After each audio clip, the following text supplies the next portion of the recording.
नमस्कार, मुद्दा में आपका स्वागत है। मैं हूं रविंद्र चौहान। हिमाचल प्रदेश और गुजरात में चुनाव संपन्न हो चुके हैं। दोनों राज्यों में नई सरकार के लिए 8 दिसंबर का इंतजार किया जा रहा है, जिस दिन मतगणना होगी। गुजरात में 2 चरणों में चुनाव हुए हैं और आज अब तक 60% चुनाव दर्ज होने की खबर आई है। गुजरात और हिमाचल प्रदेश के चुनाव नतीजे 8 दिसंबर को आएंगे, लेकिन आज विभिन्न एजेंसियों द्वारा किए गए एग्जिट पोल सामने आ गए हैं। एग्जिट पोल में दिल्ली के एमसीडी चुनाव के नतीजे क्या होंगे, ये भी सामने आया है। एमसीडी चुनाव को लेकर जारी एग्जिट पोल में ये प्रतीत हो रहा है कि एमसीडी पर आम आदमी पार्टी काबिज होने जा रही है। वहीं गुजरात में कोई बदलाव नहीं होने जा रहा है। हिमाचल प्रदेश में भी भाजपा सरकार बनाएगी, ऐसा प्रतीत हो रहा है। एग्जिट पोल के नतीजे हमेशा सही नहीं हुए हैं, इसलिए जिन पार्टियों ने चुनाव में हिस्सा लिया उन सभी पार्टियों को अपनी पार्टी की जीत की उम्मीद बनी हुई है। आज हम पोल और पोल्स पर चर्चा करने जा रहे हैं। साथ ही चुनाव के नतीजे आगामी विधानसभा चुनाव में क्या असर डालेंगे, इस पर भी बात होगी। हमारे साथ मेहमान जुड़ रहे हैं, जिनमें बीजेपी के जो राष्ट्रीय प्रवक्ता हैं कर्नल राज्यवर्धन सिंह राठौर, वो हमसे जुड़ जाएंगे थोड़ी देर में। गुवाहाटी विश्वविद्यालय के असिस्टेंट प्रोफेसर और राजनीतिक विश्लेषक विकास त्रिपाठी हमसे जुड़े हुए हैं। आम आदमी पार्टी के नेता रामा परिहार हमसे जुड़े हुए हैं। वरिष्ठ पत्रकार रविशंकर रवि हमसे जुड़े हुए हैं। आज कार्यक्रम में आने के लिए आप सबका स्वागत है। सबसे पहला सवाल कि क्या हिमाचल और गुजरात के चुनाव के नतीजे आने वाले दिनों में जो आगामी विधानसभा चुनाव होने जा रहे हैं, क्या उन पर इसका असर होने जा रहा है? सीधा सवाल आम आदमी पार्टी के जो रामा परिहार हमारे साथ जुड़े हुए हैं, इनसे है। क्या लगता है आपको? आप जो अभी एग्जिट पोल दिखा रहे हैं, उसके जो नतीजे आ रहे हैं, उसमें दिल्ली में हम लोग एक तरफा स्वीप कर रहे हैं जी। और गुजरात में हमें काफ़ी उम्मीद है कि हम इस बार गुजरात में भी सरकार बनाने जा रहे हैं और हिमाचल में भी हम अपना अच्छा प्रेजेंस दिखाने जा रहे हैं जी। तो आने वाले दिनों में इस चुनाव के नतीजे क्या होंगे? आज जो हमने एग्जिट पोल जो अलग अलग एजेंसियों द्वारा किए गए हैं वो सामने आए हैं और इसमें जिस तरह की एक्सपेक्टेशंस थी वही सामने आए हैं। हालांकि एमसीडी चुनाव जो है, एमसीडी वो उसकी ज़्यादा चर्चा नहीं हो रही थी, लेकिन छोटा सा चुनाव है एमसीडी नगर निगम का, लेकिन वो अब इतना बड़ा हो गया है क्योंकि इस बार काफ़ी वहाँ उलटफेर होने जा रहा है।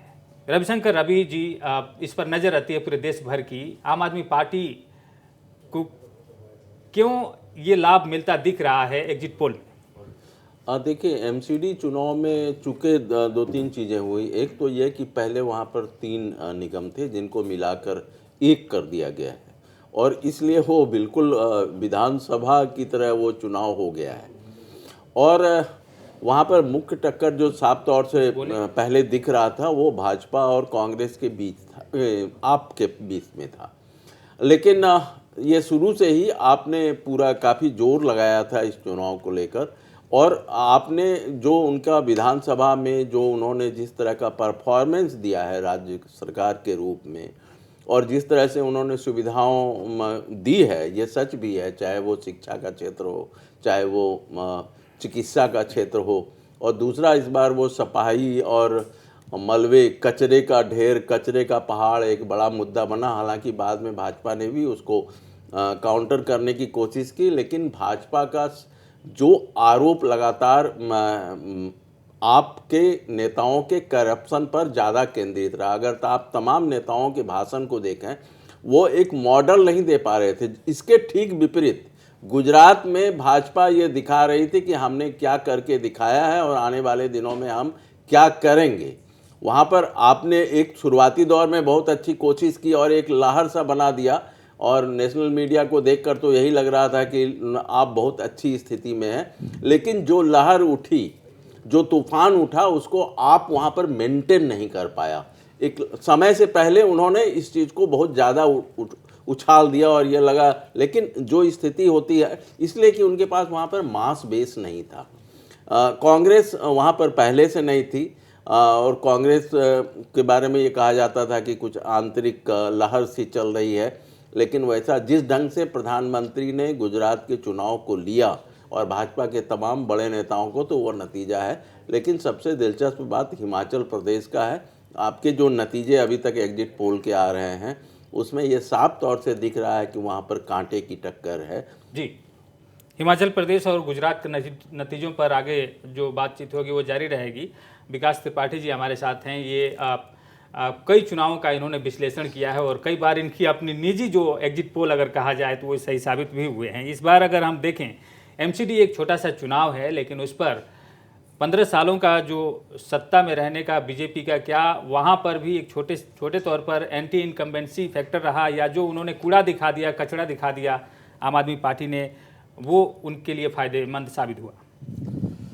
देखिए, एक जो अगर केवल एमसीडी के चुनाव को नहीं, अगर आप गुजरात और हिमाचल प्रदेश को भी जोड़ दे तो एक चीज़ बहुत स्पष्ट रूप से स्थापित होती है कि संगठनात्मक राजनीति का अब बहुत दबदबा है। तो आप एक संगठन के रूप में अपने आप को दिल्ली में स्थापित कर चुकी है। लगातार 2 विधानसभा चुनाव हुए जिसमें आप एक बड़े बहुमत के साथ स्थापित हुई। तो दिल्ली का जो चुनाव है वो एक नगर राज्य का चुनाव है, वो कोई एक प्रॉपर स्टेट नहीं है। लेकिन उसमें जो इस पार्टी ने जो अपना डोमिनेंस इस्टेब्लिश कर लिया है वो एक बहुत बड़ा कारण रहा कि जो आपको अपने एक वर्चस्व स्थापित करने में एक सहायक बना। दूसरी बात ये भी है कि 15 वर्षों से बीजेपी का अपना एक वर्चस्व रहा है एमसीडी का, तो एक जाहिर सी बात है जब एक नए विकल्प दिखते हैं तो एंटी इनकम्बेंसी सेट इन हो जाती है।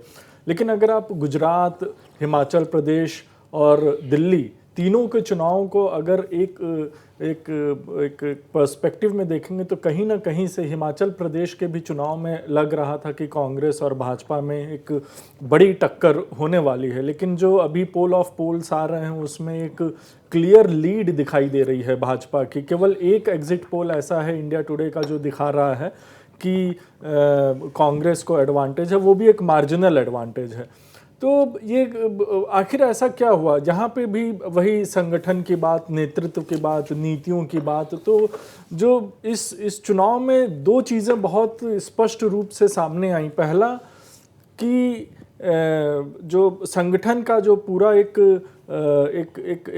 भूमिका रहती है उसी पर बीजेपी अपनी आगामी रणनीति भी तय करेगी और वहीं पे मोदी का जो भूमिका होता है एकदम प्रखर रूप से आता है। दूसरा कि आप का जो नरेटिव है, जो आपका एक नरेटिव हमेशा रहा है, गवर्नेंस का नरेटिव, करप्शन का नरेटिव और फ्रीबीज का जो नरेटिव रहा है, वो गुजरात और हिमाचल प्रदेश में इतना अधिक मतदाताओं ने उस पर विश्वसनीयता नहीं दिखाई, उस पर इतना विश्वास नहीं किया।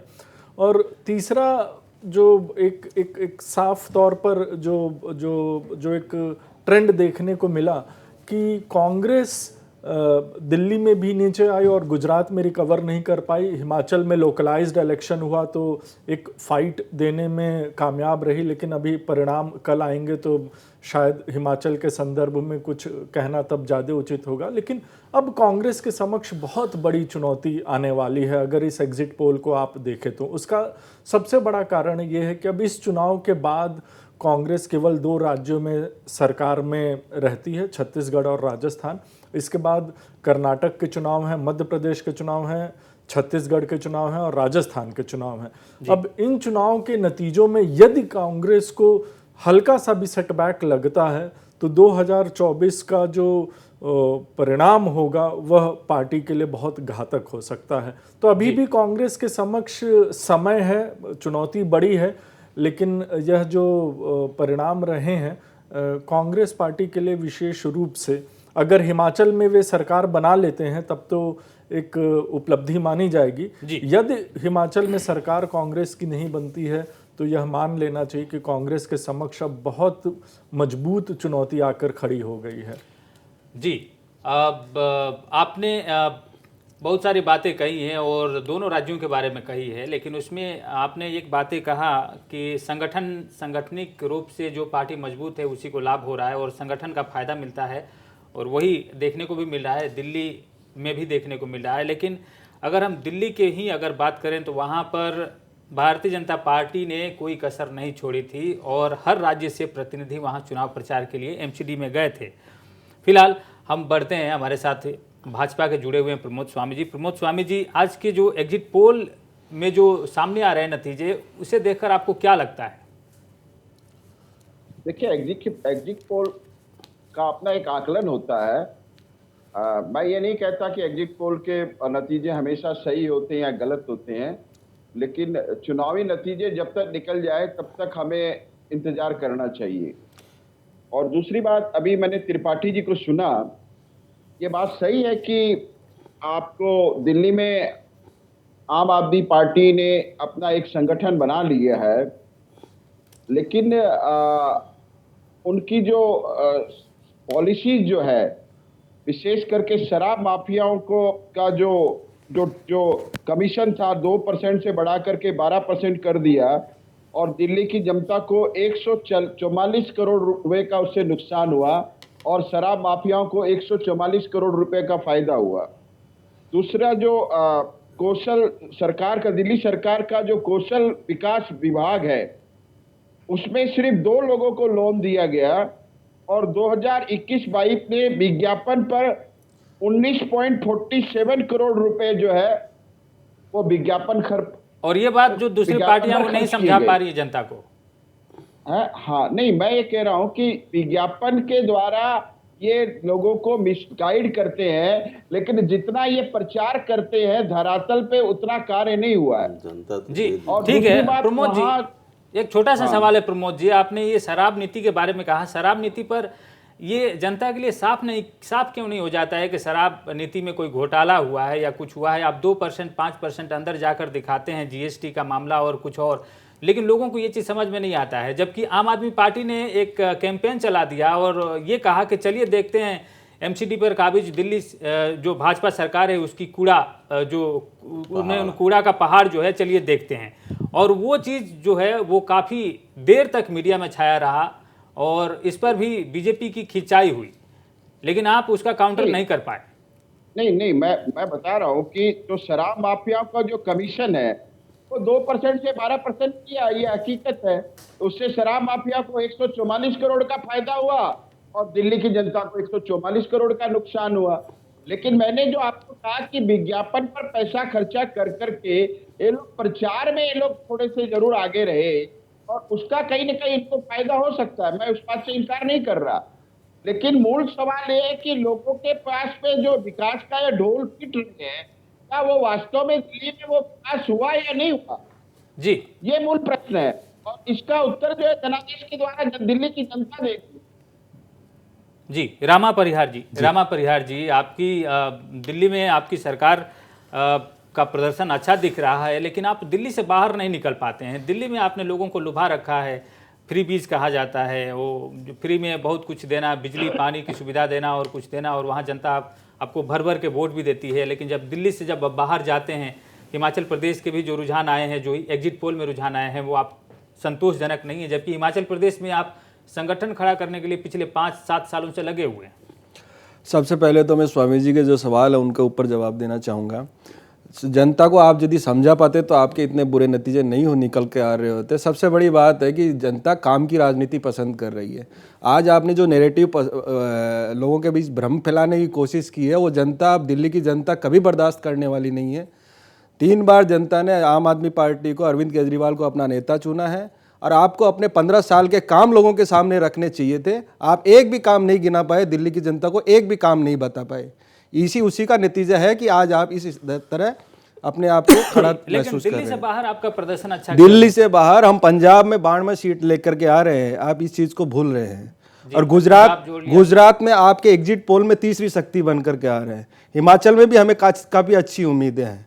हर जगह हमारा संगठन बन रहा है और हम सबसे छोटी पार्टी है, सबसे नई पार्टी है, सबसे नई पार्टी, सबसे उभरती हुई पार्टी है पूरे देश के अंदर में। हमारा संगठन सब जगह नए लोग जुड़ रहे हैं, सभी तरह के लोग जुड़ रहे हैं। हम बहुत जल्दी पूरे भारत में अपना संगठन बनाएंगे और लोगों के सामने एक विकल्प के रूप में पेश हो रहे हैं और लोग हमें बहुत प्यार कर रहे हैं, बहुत वोट भी दे रहे हैं, सीटें भी दे रहे हैं। आपके नेता केजरीवाल जब बातें करते हैं तो गुजरात के लिए अलग बातें करते हैं, दिल्ली में जब जाते हैं तो अलग बातें करते हैं, पंजाब में जब जाते हैं तो अलग तरह की बातें करते हैं। उनकी एक राष्ट्रीय नीति, एक कॉमन राष्ट्रीय नीति नहीं है क्या? नहीं जी, अब जब विधानसभाओं के चुनाव है, आप एमसीडी के चुनाव है, तो वहाँ के लोकल मुद्दे होंगे ना। आप वहाँ पे राष्ट्र के चुनाव होंगे, 2014 में चुनाव है, 2019 में चुनाव है, अभी फिर आपके चुनाव होंगे, जब लोकसभा के चुनाव होंगे तो राष्ट्रीय मुद्दे भी आएंगे। हर जगह अपने मुद्दे होते हैं, मुद्दे लोगों के सामने रखने पड़ते हैं।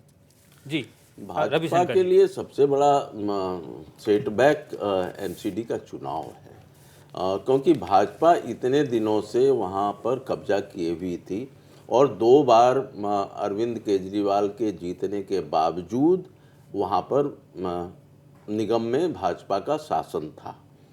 और इस बार भाजपा ने पूरे निगमों को एक कर दिया और यह सोच कर किया कि शायद हमारा और बेहतर प्रदर्शन होगा। याद रखिए, उस समय अरविंद केजरीवाल केंद्र सरकार की इस योजना का प्रस्ताव का ज़बरदस्त उन्होंने विरोध भी किया था।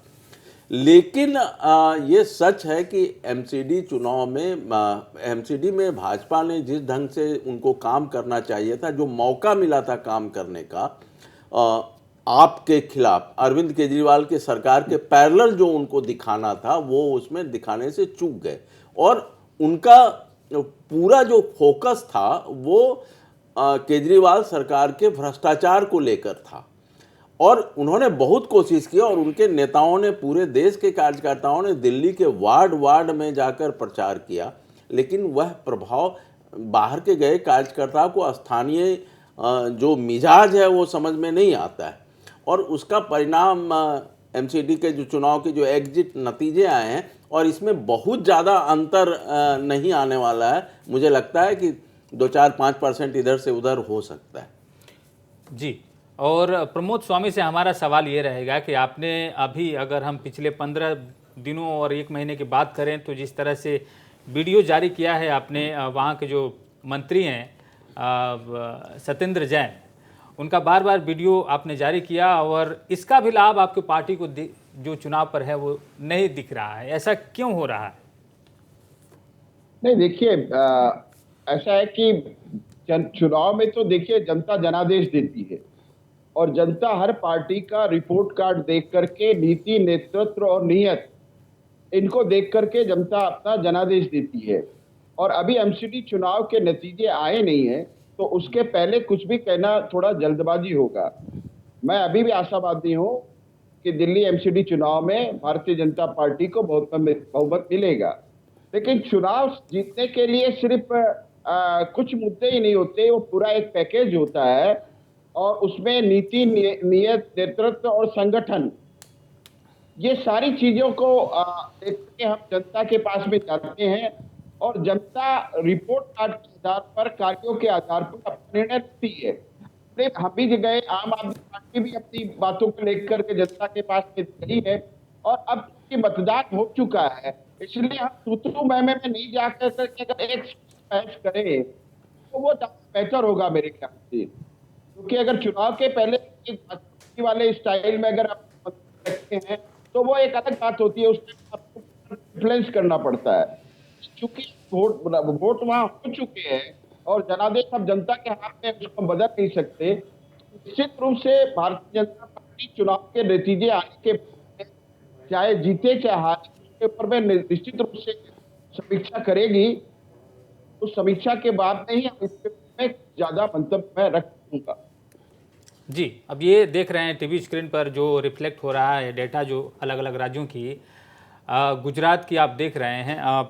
विकास त्रिपाठी जी, अगर गुजरात की हम बात करें तो कांग्रेस और कमज़ोर हुई है। पिछले, अगर हम देखें, पिछले 2 विधानसभा चुनाव के नतीजों को हम अगर देखें तो इससे पहले वाला जो चुनाव था वहाँ कांग्रेस पिछले चुनाव के नतीजे मजबूत हुई थी, लेकिन इस बार जो आए हैं नतीजे वो कांग्रेस वहाँ पर काफ़ी कमज़ोर दिख रही है और उसकी सीटों की संख्या काफ़ी कम आने की उम्मीद ऐसी एग्जिट पोल में दिखाई दे रही है। देखिए, साफ तौर पर एक चीज़ कहा जा सकता है कि मैं यह दोबारा इस बात को कहूँगा कि गुजरात, हिमाचल और दिल्ली को अलग अलग पृष्ठभूमि में मत देखिए। इनका एक बात समझिए, ये विचारधारा बनाम मुद्दे का भी चुनाव है। ये आपकी एक बड़ी सफलता रही कि उसने जितने अधिक क्षेत्रीय आधारों पर चुनाव होंगे, उतने अधिक लोकल मुद्दे प्रोमिनेंट बनेंगे और आपका जो पूरा चुनाव की रणनीति थी वो यही थी कि क्षेत्रीय मुद्दों पर चुनाव लड़े। और आपने एक बड़ी अच्छी बात कही कि आम आदमी पार्टी कोई विचारधारा की बात नहीं करती, और इस बात से मैं भी सहमत हूं कि आम आदमी पार्टी जैसे यूनिफॉर्म सिविल कोड पे आम आदमी पार्टी और भाजपा के जो दृष्टिकोण हैं उनको कोई ज़्यादा अंतर नहीं दिखेगा। तो और ये एक बहुत बड़ी स्ट्रेटजी है आम आदमी पार्टी की कि वो एक मुद्दों को मतलब विचारधारा के प्रश्न पर नहीं जाती। आज अगर आप किसी आइडियोलॉग से भी बात करिए आम आदमी पार्टी के तो आप बहुत कंफ्यूज हो जाएंगे कि आम आदमी पार्टी की विचारधारा क्या है। लेकिन अगर आप उनसे बात करिए कि आपके दल के मुद्दे क्या हैं तो वो ये गिना देंगे, ये मुद्दे हैं, वो मुद्दे हैं।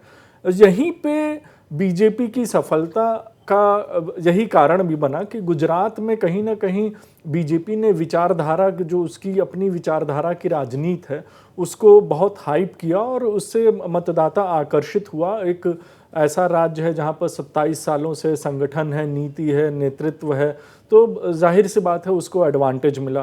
कांग्रेस के जो पक्ष में चीज़ें नहीं गई उसका जो सबसे बड़ा कारण था कि ये जो कांग्रेस पार्टी का एक बहुत बड़ा एक वर्ग जो एमएलए का जीत के आया था, पहली बात तो वो बीजेपी में डिफेक्ट कर गया।